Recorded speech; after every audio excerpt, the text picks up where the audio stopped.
Hey friends, thanks for tuning in. This is Ari Koinuma and welcome to my Deep Thoughts Thursdays. Today I wanted to kind of continue on the post I made last week about music career and share with you my thoughts on one major thing that I would do differently if I were to start over again. And this actually applies not just to music career but to any career really. Like anything that you want to be or do in life, I think this principle applies. And that is that whatever it is that you want to create, achieve in your life, the best way to go about it is to find somebody who's done it and spend as much time as you can with that person. So let's say that I wanted to be a music YouTuber, right? The best thing that for me to do is to find somebody who is doing exactly what I want to do and spend time with that person as much as possible. Same thing with professional gamers, Broadway actors, homeschooling moms, what have you, right? The best way to go about, if you don't know, if you have something that you want to accomplish and you're not, or if you're wondering how you're gonna get there, or you want to maximize your chance of making it real for you, I really think that this is the best way. And here's the reason why.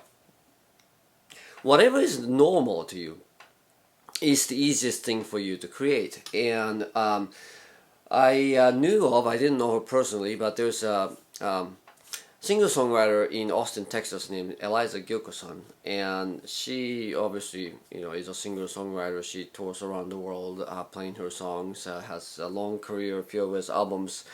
And one time I saw her play, and she was playing with her son, who was her drummer.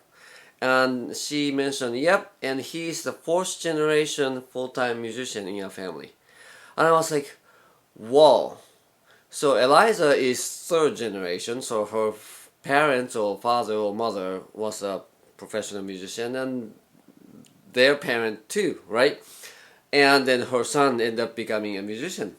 And I'm sure in their household, being a musician is as mundane as working at a grocery store or becoming an office worker or getting a job at any office jobs or working at Target or Walmart, right? I mean, if I'm guessing that between Eliza and her son, like if I told them about how to be a corporate consultant in software, they'll be like, that doesn't compute with us. That's a totally foreign concept. I have no idea how to become that. I have no idea how to go about it. For them, being a musician was just a normal reality, and her son decided that he wanted to follow in his footsteps, and it's just as simple as that. It's just whatever is normal to you is the easiest thing to do. Whatever is the part of your everyday reality, obviously you have no problem creating more of that. The problem is that you're trying to become something that is not normal to you, and therefore you could sort of twist your brain and try to figure out how to get there, but it's just all guesswork, right? You're kind of outside looking in, trying to guess how it is, what the path that they took to get inside. And that is admittedly very inefficient way to go about it. It's not impossible. It's not impossible at all, but it's just inefficient and rife with sort of banging your head against the walls, knocking on the wrong doors. You're just kind of trying to find your own way around, and certainly it's possible that some of us have visionaries and trying to create something that has never been done before, so you don't really have mentors or role models to begin with. But assuming that you're not that innovative, right? I think that all of us can find role models, people who are doing what they're doing, and what you want to do is to spend as much time with that person so that their everyday reality of being that thing that you want to be feel more like your everyday reality too, or at least you get a feel or sense of what that's like. It's not so much a matter of like picking the brain and just figuring out how to do, because everybody comes from a different environment and sometimes that's applicable, sometimes it's not. I really think that the best thing to do is to just be in the reality of that thing being real, and then just soak it up, and then from there ideas and thoughts come around, and you start to develop some idea of a path or direction to go to. If your dream is to be the next U2 or Bon Jovi, obviously that might be a little hard to go about in terms of, will the Edge spend time with me? No. But what I could do is to just find somebody, whoever is the closest thing that you have access to the ideal, and find that person and spend time with that person, so that hopefully that person is ahead of you in your path, and you can sort of soak up their knowledge and their experience and their feelings to sort of get you up a notch. And then when you get there, then maybe you find somebody else who's a little ahead and then do the same thing, and you can keep making that path. I'm saying that because now actually I do have people in my circles who are doing the kinds of things that I wished I was doing. These people that I know and I appreciate, they are, some of them are full-time musicians juggling different gigs. Some of them have national and international touring experiences, and followings all over the world.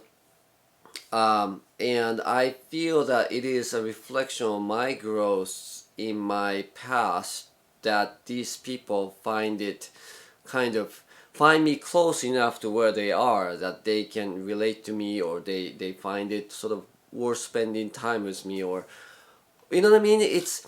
It's hard to say go from nothing to U2, right? Because the gap is so great that obviously the Edge is not available to mentor just anybody, any one of their fans who wants to following in his footsteps. But if he was, I'm sure that he wouldn't mind talking to or hanging out with guitarists from the bands who open for them, for example.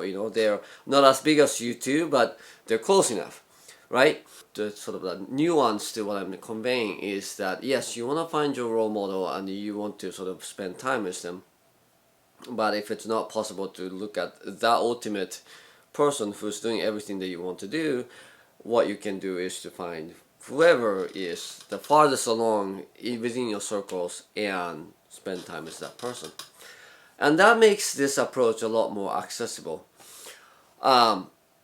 In my opinion, this is so important that I told my kids, for example, I told my kids that college is optional. I told them, hey, if you're gonna go to college, which you can, I will support you if you want to go, but before you go, you better know for sure why you're going to college and how college will lead you in the right direction to get to the place where you want to be. And for disclosure, right now, they're not planning to go to college. But anyway, but they do have ideas of what they want to be, and I told them, well, again, the same idea. It's your top priority, right? More important than schoolwork, more important than going to college, that you find whoever it is that is the closest thing to what you want to be, and see if you can develop a relationship with that person, spend time with that person. I really think it's that important. In Japan, if you want to be a sushi chef, you still need to be an apprentice to a master chef. And apprenticeship is an age-old practice that's been around for centuries.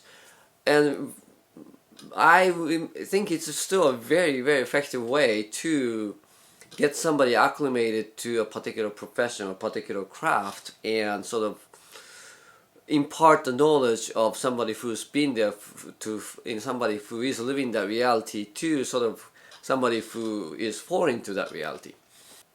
In short, whatever it is that you want to do in your life, the best thing that I would recommend is to find somebody who is doing it or who is farthest along in the path to doing it, and see if you can spend time with that person. Okay?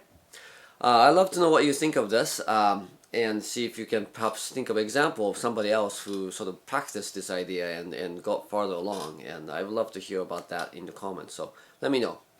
Okay? Thanks again. I'll see you next time.